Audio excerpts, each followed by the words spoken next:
My name is Deborah Jacobs. I'm the executive director and president of the Ernest Becker Foundation, founded in 1993 by Dr. Neil Elgee. Over time, EBF has sponsored events, supported research, and developed content. We also kind of serve as a hub for people interested in Becker. As many of you know, this webinar is in response to your feedback and demand for more from our prior webinar focused on COVID. You asked for more time and more opportunity to ask Sheldon and others questions. So that's in response, and we hope to do more of these webinars as we move forward. So with that, I'm going to introduce Michael McPherson. Michael McPherson is a longstanding leader in the nationwide peace movement. He's been executive director of the national organization called Veterans for Peace, as well as a nationwide coalition called United for Peace and Justice. I will welcome Michael and invite you to take it from here. Thank you. Thank you, Deborah. Thank you very much. So hello, everyone. I'm Michael McPherson, and I'm honored to act as the moderator today. I'm excited because I've really only scratched the surface of Becker's writings and ideas. I'm eager to hear our esteemed guests' answers to questions from the audience that I know for sure has a lot more knowledge about Ernest Becker than I do. Now, I was introduced to Becker by Deborah many years ago. I thought his ideas were interesting, but I did not take the time to delve into them. Then I read Worm at the Core. As a result, it is clear to me that Becker's theories are crucial as we as humans seek to understand ourselves and can help us save ourselves from ourselves. As an activist for peace and justice who is always looking for language and approaches to sway public opinion and promote compassion and cooperation between groups and people, Becker and terror management theory that emerged from his work are useful frameworks to use when developing policy and strategies.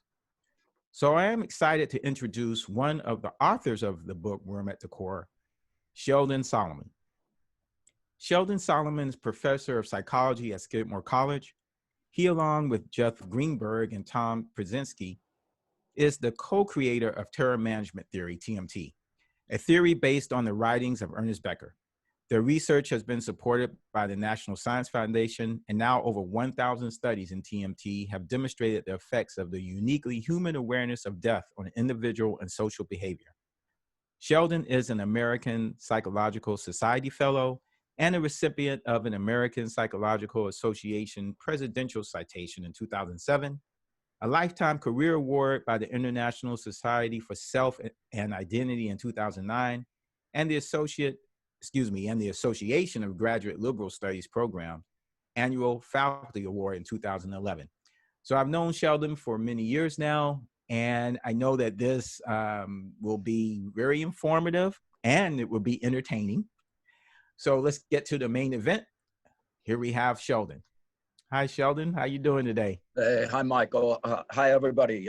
Thanks for being here. I wish we could be interacting directly or even seeing each other's faces, but you all look vaguely familiar. I know that some of us have crossed paths before, others perhaps for the first time. I'm excited to exchange ideas in the hopes of convincing those of you that are not quite familiar with Ernest Becker's work to make direct contact with it, and that we use this as just the basis for a beginning of our conversation. I'll try to answer your questions to the best of my abilities, but for some, it might be better if we just continue to exchange ideas after this. So I'm eager to get going and appreciate your interest.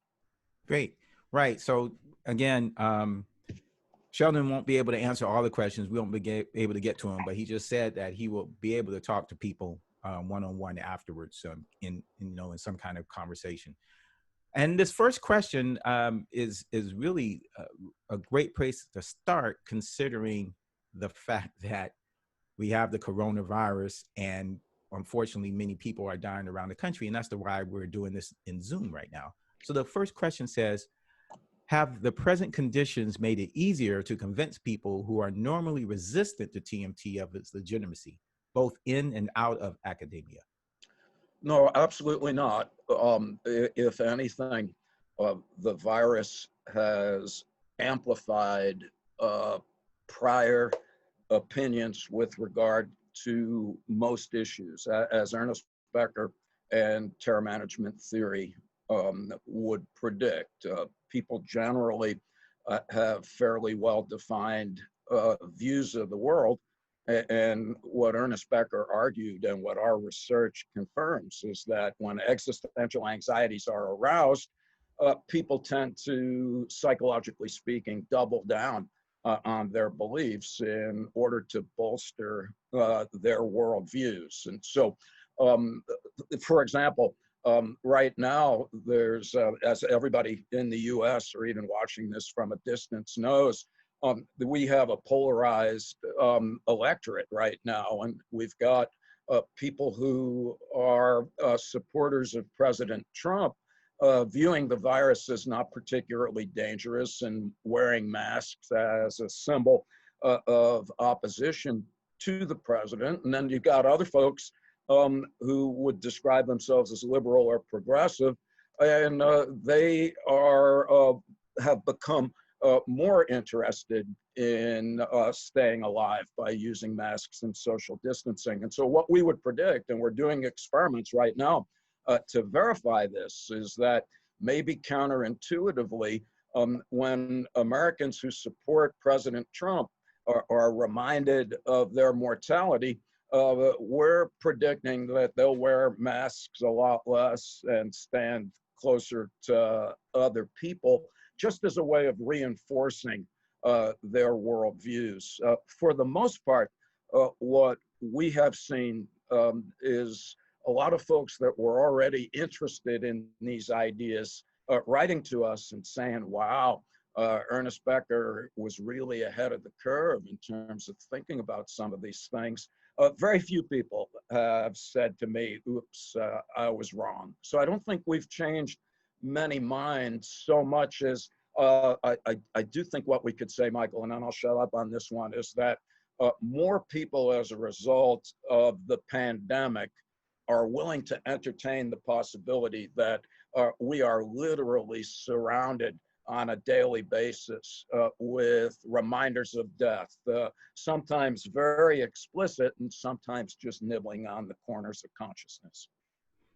Wow. Okay. I do find it strange that not that people haven't changed their minds, right? But that people who didn't know about Becker might say, wow, maybe there's something to this, so maybe we need to just help more people know about him. Maybe that's really the issue. Well, I think that's a good way to start. I think one of the things that the foundation has tried to do over the years is to figure out ways to constructively engage with people of all walks of life, all positions along the political spectrum, to try and engage them in constructive conversation about the merits of these ideas. And hopefully this will be a good provocation in that regard. All right. So here's a question. Has research been conducted regarding the impact of TMT on phillicide, which I didn't know, and maybe I'm not even saying that right, but that is the killing of one's son or daughter? No, not to my knowledge. So I'm going to leave that right there. It's not an uninteresting question. Mm-hmm. I'm not even conversant in that phenomenon. So I'm going to take a pass on that one. I'm just confident that there's nothing there yet. Right. Yeah, I'm not surprised. There's a complementary line of work, and this is based on Becker's ideas about symbolic immortality, and that one of the ways that we ensure that we are perpetuated over time, even if we're not literally going to be here forever, is by a sense that we are transcended by those who come after us in the form of children. And there's a boatload of research that shows that when people are reminded that they're going to die, they say that they want to have a lot more kids and that they'd like to have them a lot sooner. But I'm not familiar with the potential underlying psychodynamics of what would impel someone to try and kill their child. Sure. Next question. I'm a Black woman who volunteers on a police commission in a small majority white town. I sometimes sense that my very presence creates anxiety among the police officers. Can we view their response to my presence through TMT? Perhaps Yeah, your answer can help me engage with these white officers in a more meaningful way. absolutely. Great question. And I appreciate any efforts on the part of people in the community to engage with law enforcement personnel in good faith. As you know, Michael, Deborah has for years tried to work in the context of her position of encouraging best practices for law enforcement personnel. And I'm actually going to try and do something. I have the technological skills of a butter churner, but I was hoping this would come up, and I'm gonna try and switch my screen for a second and see. Can you guys see anything besides what me? Yep. Is there anything Yep. up We got there? it. All Mhm. right, awesome. All right, so two things. These are just experiments. I'm happy to send copies of these papers to anybody, but here's one very important experiment. You guys know how to read, but I'll just tell you what's in it. Basically, this is a study that shows that white participants are more likely. There's a task that we use in psychology, and it's just called a weapons bias task. And it's basically you show people an ambiguous object, and that could be a hand tool or it could be a weapon. And you just say, hey, is it a hammer or is it a gun? And what these folks have shown is that, and they have a condition where prior to asking white participants to make that judgment, they flash either a white face or a black face subliminally so fast that you can't see anything. And they either ask people prior to doing all of this to either think about death or something unpleasant. And to make a short story long, what they found is that white participants who are reminded of their mortality and who have just been subliminally exposed to a person of color, they are more likely to mistake an object for a gun. And I'm not defending police behavior by any means, except that I hope that this could help us understand why in situations of massive uncertainty that police may overreact when they are dealing with unarmed African Americans. All right, now I'm going to try and get another paper up here if I could do it. And here's the complementary piece of research that I think is very important. And this is work that is being done by folks at Seattle University. And what this shows, and if you can read the yellow part of the screen, it just shows that whether we like this or not, that police engage in retaliatory violence against minorities. So when there's aggression against police officers, even if it's not in the same neighborhood, other police officers are more likely to respond in a retaliatory fashion. But there's no evidence of retaliatory violence against law enforcement officers by minorities. And then particularly important is the last sentence here of this abstract, where it says also social media coverage of the Black Lives Matter movement increases the risk of fatal victimization to both law enforcement officers and minorities.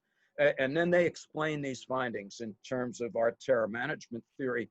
And my point is that I think this may begin to help us understand some of the difficulties when it comes to the racial relationships in the context of police activity.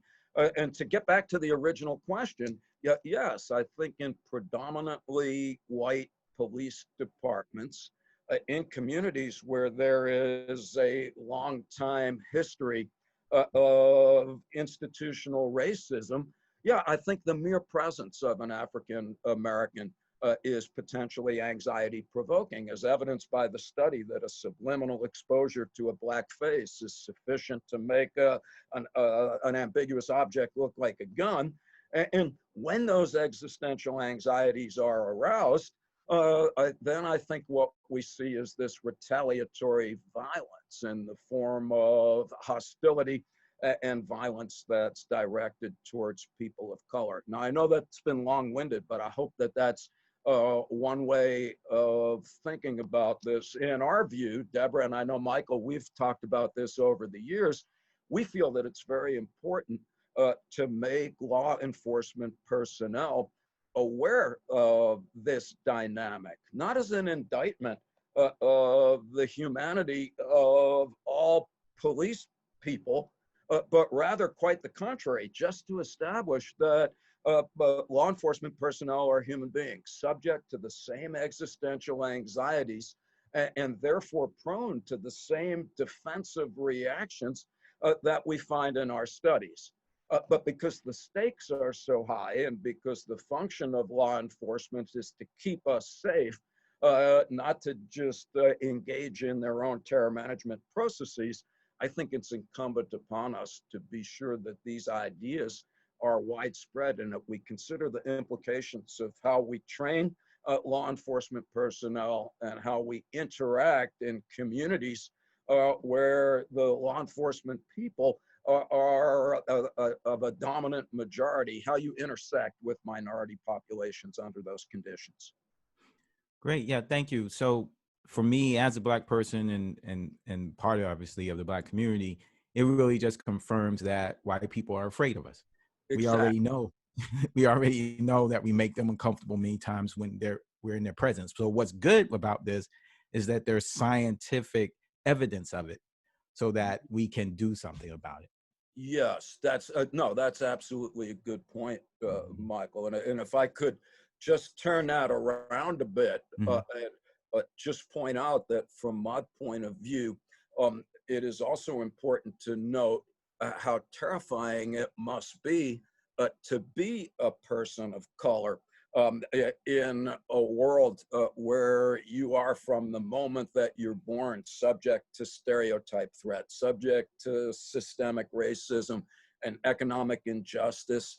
And we know that this has catastrophic effects on the psychological and physical well-being of communities of color. We know that it increases stress, hypertension, psychological dissociation, anxiety, and depression.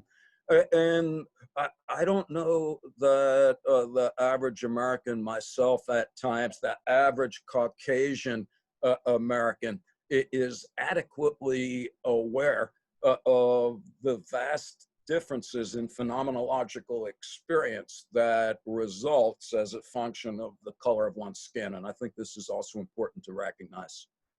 Right. Yeah. Well, I can tell you that most don't, for sure. So the next question, the well-known physicist Brian Greene cites Ernest Becker as a profound influence on his thinking. Have anyone in the Becker Foundation had any direct contact with Greene so that he is aware of the foundation and might even have some collaboration at some point? Yeah, a great question. And the short answer is yes, but only recently. So I was delighted to get a message from Professor Greene a few months ago asking me to take a peek at a chapter of his most recent book. The title of it eludes me. I just loaned it to somebody. But make a short story long. The Brian Greene's last book has direct reference to Becker and terror management theory. He is a profoundly, I think, eloquent writer and really sophisticated thinker. And I do think this would be somebody we should be reaching out to make connections virtually. And if we ever get to the point where we can be in the same room together, we would want to have him engaged with us. Very good. Thanks for asking that. That's great. Okay, so the next question. Given that normal activities that increase symbolic immortality are not available during quarantine, how does this impact the way in which people are able to manage existential anxiety? Wow. Okay. Another Good great question. question. Yeah. These are awesome questions. That to be silly, these are the kinds of questions where I usually say, oh, if I could answer that one, I wouldn't be here with you. I'd be chugging rum out of a coconut with my Nobel Prize. It is literally the case that the pandemic has had really catastrophic effects on people's capacity to address existential concerns in the ways that most of us typically do. I mean, just starting with the fact that we get a lot of affirmation about our cultural belief systems, and we get a lot of self-esteem, just from the daily interactions that we typically have with our fellow human beings. I'm sure everybody can remember situations where, you're at a coffee shop, you're at a grocery store, or you're at your place of work, and, you just kind of see somebody and you nod, and, it's like, hey, how's it going? I know that I know that we're here, and it's great to be alive. We've lost a lot of just these mundane, sounds pejorative, but just routine ways of interacting with our fellow humans that I would argue are pretty life affirming. More importantly, we've lost direct contact with a lot of our close relationships. And we know from Becker's ideas in terror management theory that also assuages existential anxieties. A large chunk of the people on Earth have literally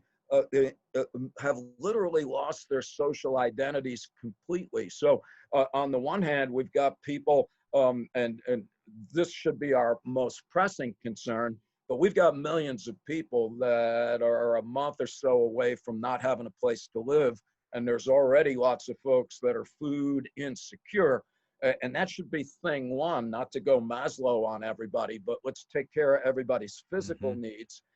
But we should bear in mind that what has happened to about 20% of America right now is that they no longer have jobs. The average American, their social identity is based on their vocation. And a large chunk of those jobs are never coming back. We're never going to see, I don't know that, well, let me not say never to render myself prone to be disconfirmed by one instance, but it may be a long time before we see the hotel, the restaurant, the entertainment industry, conventions, and so on. Office work as we know it may never be the same. So we've got a lot of folks that don't even have a social identity. All right, but that wasn't what the question was about. The question is, well, what do we now do? And just extrapolating from our research and from just what I've seen, just from bopping around on the internet where people talk about how they've responded to the crisis. Well, one possibility is to use this time to fortify your connections to the people in your lives who matter. This would be, and Becker would say this, Bowlby would say this. It would just be to really appreciate our close relationships with other human beings. Another thing that I've been musing about is just the idea that for some of us that are lucky enough to have eaten today and have slept in a bed last night, this might not be a bad time to just take stock of how little we need in order to be breathing and happy, and to be humble and grateful in light of that. And there's a chunk of terror management research that suggests that gratitude and humility are just as potent a way to address existential anxieties than self-esteem. And so if you're sitting in your room and you're not going to be able to go out and win an Olympic gold medal or get a raise at your office, well, that's one way to get symbolic immortality. Another way is just to humbly recognize your place in the cosmos. Other folks have devoted their attention to things that interests them. Some folks are like, well, I've always wanted to play the guitar or have a garden or learn how to cook. And other folks have taken this opportunity to just really consider in a very wholesale fashion what it is that life means to them and what's of importance to them. That's probably more than enough, but I guess my point is that I think for a lot of people, it's just a matter of shifting our attention to how do we fortify close relations, identify aspects of our cultural beliefs that we find to be of value, and what are ways that we can render ourselves consequential and significant. Right. And it seems like there's a kind of feedback loop, I guess, with this in that, okay, we're quarantined. So people go to the things that they know or they believe. And I'll use Yep, the example of the people who support a person in the White House and not wearing masks and things like that, which creates more of a need for quarantine. And then people like me who do wear the mask, we look at those people and now we're mad at them. So that's that right. makes me balkanize even more. Yep. So it ends up just falling on itself unless we do more of the things that you just mentioned. Yeah, that's right, Michael. I think you make a good point, and that's like right now we're really in kind of a death spiral. Yeah. We've got African Americans appropriately outraged and mortified by recent and not so recent aggression against unarmed people of color. We know that in turn from the research that I showed you tends to increase retaliatory violence. We also know that the Black Lives Matter movement has been misrepresented as a terrorist hate group, and that increases existential anxieties on the part of many Americans. And of course, that makes them embrace the Confederate statues. And of course, that in turn is a kick in the metaphorical groin of African Americans, because those statues have nothing to do with honoring the Confederacy. They are Right. thinly veiled monuments to white power. And so, yeah, we're in a dangerous moment. And the only way to get us out of this death spiral is to have the audacity and courage to step back on the left and the right. And this is a tall order, I think, but I think we have to do it. And we have to revert to, or at least recognize, our overriding commonality as American citizens. I say this in part, again, based on terror management research. The way to overcome seemingly intransigent differences between people is to get them to overlook that by virtue of realizing that we have more in common than we are different. And I think we need to address that pretty quickly.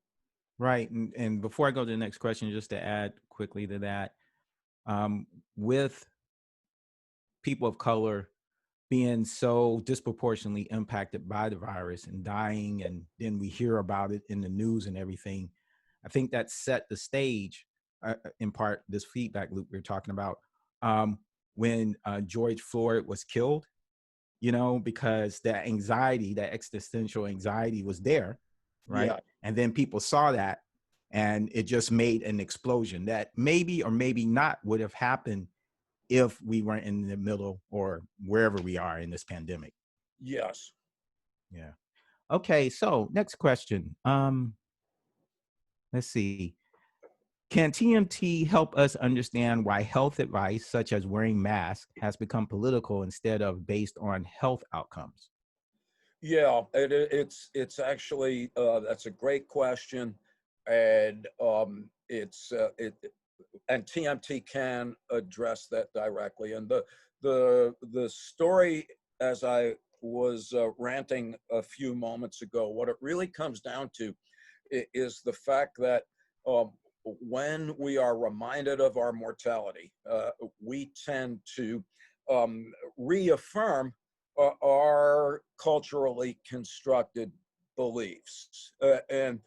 So, for example, let's say that you live in South Florida, and where standards of beauty are such that for Caucasian Americans, we value being tan, and so tan is beautiful, but it's also more likely to give you skin cancer. And yet, some of our colleagues have done studies where they show that when people are reminded of their mortality, 10 or 15 minutes later, if they base their self-esteem on their physical appearance, and you say to them, oh, you know, if you go out in the sun, that's more likely to give you skin cancer. And then you say, hey, when you go to the beach, how long are you going to stay out there? And what kind of sunscreen are you going to use? Well, rather counterintuitively, people who base their self-esteem on their appearance, when they're reminded of death, they say, I'm going to sit in the sun longer, and I'm going to use less sunscreen. Ditto for cigarette smokers. If you tell them, hey, cigarettes kill you, after a death reminder, they smoke more and they suck harder. So by the same token, back to the virus, if you are someone who is a supporter of the president, and this is not a pejorative indictment of these folks' character or intelligence, but the supporters of President Trump, there's a cluster of beliefs. Masks are not manly. Social distancing is for wimps. Old people may die, but they're on the cusp of oblivion anyway. And so when those folks are reminded of their mortality, we should expect them to behave in ways that are even more antithetical to public health and even their own safety. You know, you bring up the cigarettes, and in Worm at the Core, that's, if I don't remember anything else, I remember that. Isn't that? And yeah, and I had to read it like 3 or 4 times to make sure, you know, that passage is about that, to make sure I understood, because I couldn't believe it.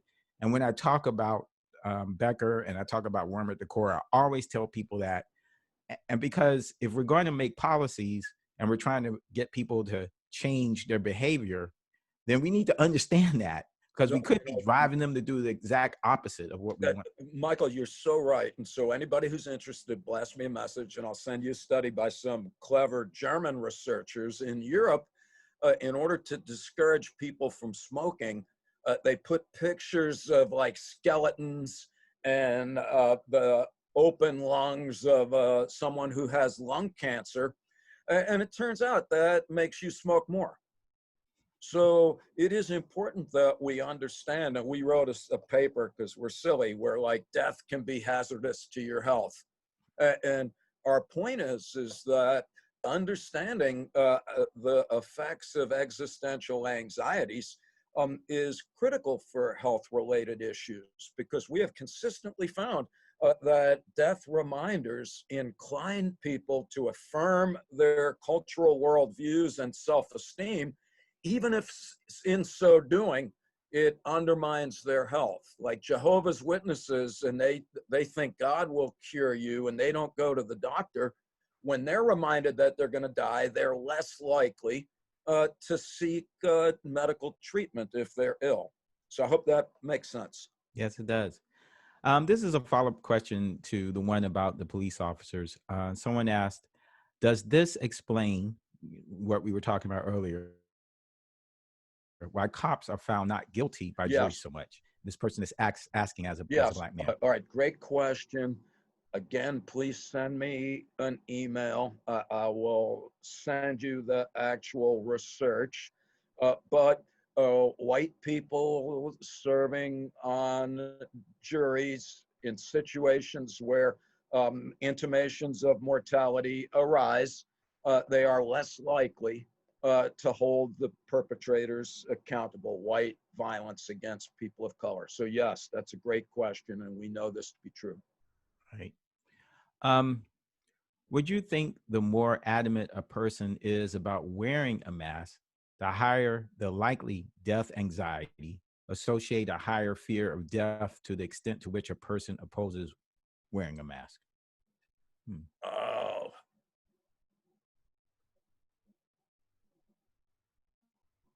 don't know.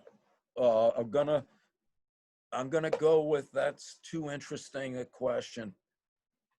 Honestly, I'm gonna pass on that one. I don't know. Interesting question. I could see it every possible way. Well, I know myself, um, it definitely has raised death anxiety for me. Yeah. And I'm pretty adamant about it, but I'm not as adamant as some people. Like I'm not screaming at people on the street. Yeah. Okay. So this actually that's a great question. Whoever asked me that, I'm gonna credit you because I think we should do a study about this. Let me just note that we know from some great work by an excellent scholar in England, I think, unless he's moved to the U.S., a guy named Jonathan John, and what he has shown is that there's both conscious death anxiety and then there's unconscious death anxiety. Mm-hmm. So you may say to people, are you afraid of death?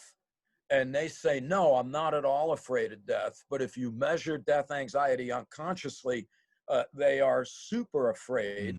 And so I could see some people that claim that they're not afraid, but they are unconsciously. I could see other people who say they are, and they really are. And I could see those different kinds of death anxiety having a variety of effects. I'm going to go with we should check that out. That's a great question. Okay. We have about 12 more minutes. So someone asked, let me see. How does TMT explain Black people who support white supremacy? Now, I'm really interested in that. I have some thoughts about it, but I don't know about if it's TMT that I'm thinking. Don't know. Let me go to you. Give it. No, it's like Jews for Hitler. I don't get it. Oh yeah, that's a good. Yeah, right. Well, I do know that, and I think this does have the death anxiety in terms of people have wanting to belong, needing a place to belong and feel valued, right? So I don't know in terms of directly supporting white supremacy, but in terms of being in spaces that are white supremacy spaces and being around people who have white supremacy views. A lot of times, especially now, maybe not so much in the past because it was such a hard line. Right. But today, if I'm in that space and Black people and people of color who are in that space are valued because it provides cover for those ideas, right? So people are happy to have those few few people of color there, and that makes that person feel good, because I'm being valued. Ooh, So I don't think they're able to really distinguish between why they're being valued and how this negatively impacts them. So I would say that that's some TMT. I'm with you. So when I stroke out, you're ready to take over. That's a good one and completely consistent. Yeah. So in a follow-up to that, if racism was magically solved, would we simply just continue to create other differences for our psychological equanimity? Wow. All right. Nobel Prize winning question. And let's go to Ernest Becker for that one, who said in his last book, Escape from Evil, that his fear was that, yes, we would need to have someone or something else to hate. By the end of his life, Becker, he starts Escape from Evil by saying, I'm pessimistic, but I'm not cynical. And he literally, by the end of that book, argued that he wasn't sure that humans were a viable form of life. And he made that argument on the grounds that our cultural constructions and self-esteem are symbolic and never, therefore, adequate to eliminate all death anxiety. And therefore, residual death anxiety is repressed and projected onto other groups of individuals that we declare the all-encompassing repositories of evil that we need to eradicate. And so by the end of Escape from Evil, Becker's like, all right, well, we may get rid of racism, and all right, so then we'll go to sexism, or then we'll go to ageism, or fill in the blank. And as Bob Marley, my favorite psychologist, said, isms make schisms. And Becker's hope was that we're not going to stop hating. Human nature is not going to change. We're always going to need some place to direct and to focus residual death anxiety. And Becker's hope is he's like, well, if we're going to hate, let's hate something worthy of it. Let's hate poverty. Let's hate inequality. To be silly and annoy some of you, let's hate Velveeta cheese and Barry Manilow. Whatever, I didn't mean that, but I'm getting giddy. But the point is his hope was not that we would necessarily ever be able to eliminate our anxieties and the way that we convert them into hostility, but rather that we refocus it onto something worthy of our disdain.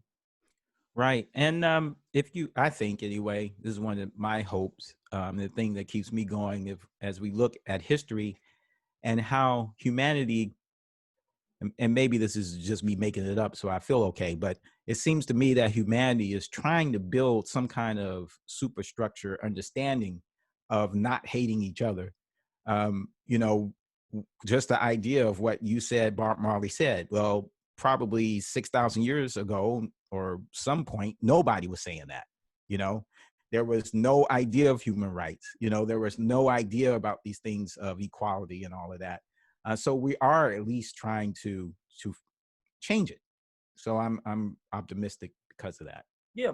Oh, no, me too. I am, despite everything, cautiously optimistic. I was reading yesterday William Faulkner's acceptance speech when he won a Nobel Prize. And some of you that read novels, Faulkner wrote all of these books about the horrors of slavery and how terrible people can be.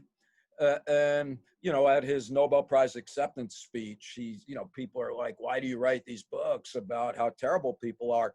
And he's like, you're missing my point entirely. I write these books because despite how terrible things appear to be, I am confident that at the end of the day, that human courage, human nobility, human compassion, our capacity for heroic behavior, everything from straightening a blade of grass that you stepped on to helping somebody across the street, to Gandhi-like aspirations, that despite it all, those are the sentiments and capacities that will prevail. And, Nietzsche said back in the day when he's like, God is dead. And then he said, the shit's going to hit the fan. It's going to be 200 years of essential upheaval and even civilizational collapse. But, going AA-like, sometimes you really have to bottom out in order to resurrect ourselves in a productive way. And yeah, I think out of the compost heap of history, we can metamorphosize into, as Lincoln put it, our better angels. I sincerely hope and believe that that will be the case. For those who would like copies of research articles, please email info@ernestbecker.org after this webinar. So we have about 5 more minutes. Maybe we'll have time for both these questions. So the next one, solving the big problems of our age, including global climate change, necessarily puts us close to the thoughts of our own mortality. However, we need all people on board to solve these big existential problems. But by facing them, we also adhere more closely to our individual cultural worldviews, thus making it harder to work together at a global level. Are we stuck? Great question. We seem to be stuck, but we can get ourselves out of it by being explicitly aware that we're in it. So again, Albert Camus says, come to terms with death.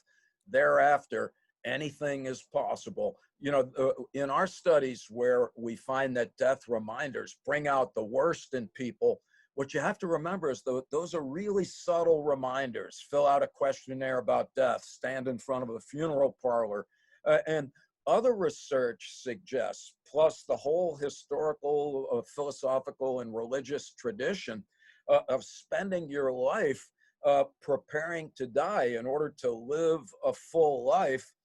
If we can drop back as a species and consider collectively the extent to which maladaptive manifestations of repressed death anxiety bring out the worst in us, I think that will give us the capacity to nudge our species in a slightly more productive direction. So I do think we can get out of it, but the only way to do so is by wholesale recognition of these ideas. Yeah, and I believe that if we reach a tipping point of a certain number of people that understand it, then we can kind of ignore the rest of the people, you know, and continue. And then also, human beings are the most adaptive of creatures on the planet so far. So, you know, that to me gives me hope as well. But, you know, we haven't been around that long compared to everybody else. So I don't know. There's one other question, and it's kind of complicated. I'm not even sure I'm gonna be able to read it right. So, and this will be the last one for sure. Go ahead. If TMT argues that humans created cultural worldviews and all that goes along with them, meaning self-esteem and immortality, to suppress the potential terror of our mortal awareness, does that imply the theory? Does that imply the theory views life as objectively meaningless and definitively over at the moment of death? In other words, is human consciousness nothing more than an evolutionary aberration and existence inherently random and chaotic? Maybe that's too profound and nuanced a question. And so what I would say to that is, whoever asked that, if he or she wants to pursue it, email me and let us do that. The terror management theory and Ernest Becker make no pronouncements. They are agnostic with regard to the existence of an afterlife. They are united in the sense that from this perspective, life is not intrinsically meaningful, but it doesn't follow from that it is intrinsically meaningless. Here I would direct people's attention to folks like Rollo May, or even Goethe, the German poet and philosopher, who just said the purpose of life is to live. And so I may not have answered that question directly because it's just too, we've spent years in my classes where we read Becker's Denial of Death, just kind of batting it back and forth with regard to that issue. Let it suffice to say that Becker himself was a devoutly religious person, and it is just not necessarily the case that if you subscribe to these views that you're saying that life is meaningless, consciousness is a mistake, and that we're doomed to despair. Well, thank you so much. Once again, let me say to people, if you want copies of the research articles, please email info@ernestbecker.org. I appreciate the time. This was great to be able to participate, and I'm handing it off to Deborah.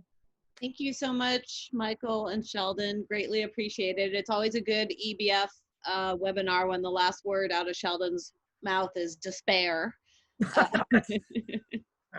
We had so many more other hopeful points to end on, but I think it was a really good discussion. I want to say to all who participated, we had over 100 folks here. Thank you so much. If you enjoyed our webinar, please make a donation at the EBF website. We operate on a shoestring budget and we don't charge for opportunities like this at this time, so we'd really appreciate your support. Also, make sure you're signed up for our emails. We don't send them too much, and we want to make sure you hear about opportunities like this. I think the next one we're going to try to have, hopefully we'll feature Dan Lichty to talk about some of the religion and humanities aspects of Becker. Finally, please feel free to share your feedback. We took it seriously last time, and we want to keep improving these opportunities. So have a great Friday, good weekend, take care, and thanks to everybody.